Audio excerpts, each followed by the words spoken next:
अगला मसला यह है कि नमाज के लिए निकलना और चलना, जब हम मस्जिद में जाते हैं तो उसकी क्या फजीलत है, उसके लिए क्या अजर है।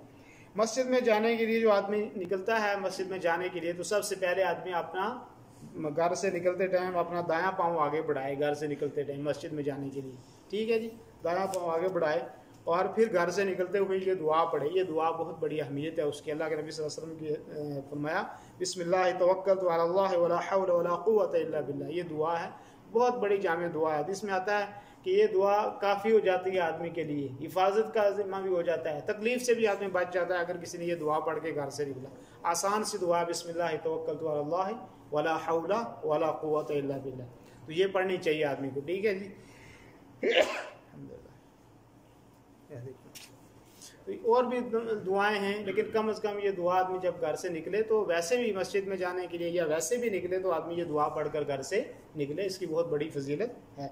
और रिवायतों में आता है कि एक शैतान अगर तकलीफ पहुंचाना चाहता भी है कि मुझे इस आदमी को तकलीफ पहुंचाना है तो वो नहीं पहुंचा सकता। दूसरा शैतान कहता है कि तू इसको तकलीफ नहीं पहुंचा। वो कहता है कैसे मैं इस आदमी को तकलीफ पहुंचाऊँ जिसकी हिफाजत भी हो गई है, ठीक है, और जो महफूज भी हो गया है, जिसकी जिम्मेदारी अल्लाह ताला ने ले ली है, उसको मैं कैसे तकलीफ पहुंचा सकता हूँ।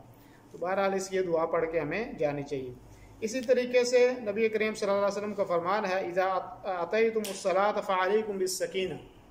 अगर मस्जिद में जमात खड़ी हो गई, ये अक्सर व बेशतर होता है, चाहे हरम में हम पढ़ रहे हैं चाहे अपने मुल्कों में है, देर हो गई तो हो गई, ठीक है, लेकिन जब जाते हैं तो फिर इस दौड़ से मस्जिद में हम जाते हैं कि आवाज़ आ रही है, दरवाजे ज़ोर से कोई मार रहा है, जूते एक इधर पड़ा हुआ है दूसरा जूता उधर पड़ा हुआ है, होता है या नहीं, क्योंकि तेज़ी में हम जा रहे हैं। और कभी खुदा न खास्ता आदमी गिर भी जाता है, लग भी सकती है। और खुदा अक्सर बेशतर जब मदीना मुनव्वरा में और हरम मक्का में जब बारिश वगैरह का मौसम होता है और वैसे भी वो पत्थर चिकना सा है तो लोग अक्सर बेशतर लोग ज़ख्मी हो जाते हैं वहाँ।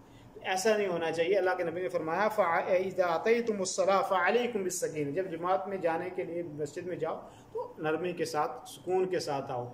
समझ में आ रही है बात। फमा अदरकतुम फसल्लु, जो नमाज मिल जाए आप उसको पढ़ लो इमाम के साथ। वमा फातकुम फ़अतिम्मू, जो छूट गई है उसकी क्या करो आप, उसको कदा कर लो, उसको बाद में इमाम के सलाम फेरने के बाद उसको पढ़ लो। तो ऐसा नहीं होना चाहिए, जमात खड़ी होगी फिर उसके बाद आराम से जाएं, आराम से जमात के साथ शामिल हो जाएं। जो नमाज मिल गई उसको इमाम के साथ पढ़ लें, जो छूट गई है वो बाद में रकात अपनी पूरी कर लें। तो इस चीज़ का भी आदमी को ख्याल रखना चाहिए।